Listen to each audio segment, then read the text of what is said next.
Well, once again, welcome to our home groups training. Today, I want to answer the question, how do I grow as a leader? Now, as a home group leader, as a leader in your home, as a leader at work, the community, how do I grow as a leader? And although we're really sticking close to growing as a home group leader, really there's no separation between leadership.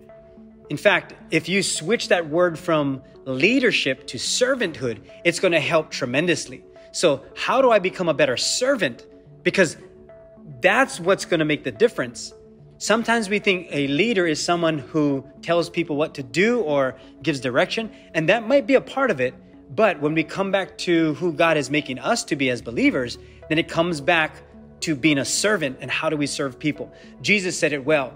He said, I didn't come to be served, but I came to serve and give my life as a ransom for many. So we want to have that kind of heart behind it. So how do we grow as a leader? Well, it's going to start with us, not just growing as a leader, but growing in our relationship with Jesus. So start with being led by Jesus. Just start with being led by him. And here's why. 1 Corinthians chapter 3, verses 6 through 8 tells us that I planted the seed, and this is Paul the apostle speaking. Apollos watered it, but God has been making it grow.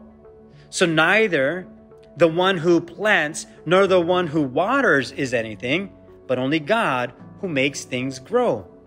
The one who plants and the one who waters have one purpose, and they will each be rewarded according to their own labor. So it is with us. We can plant, we can water, but ultimately God is going to do the growth.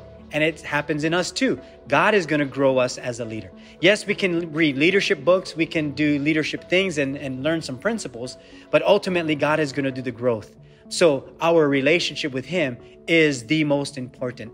Start by being led by him, because we cannot lead and have other people find Jesus if we're not being led by him. That's what discipleship really is.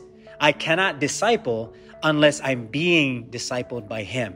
And today I just wanted to encourage you in that. And it's just a quick way for us to understand that God is ultimately going to do the growth. So at any time when you see yourself slipping in certain areas, I can guarantee you that it somehow happens to do, or some way, it's your relationship with Jesus Christ. Some form or fashion, when we're slipping in something, or we're not leading well, or we're lagging behind certain things, it usually has to do with our relationship with Jesus, because ultimately God is the one that's growing us. So grow in him and you'll grow as a leader. Until next time, stay good with people, stay good with God, continue to love him as well as others. God bless.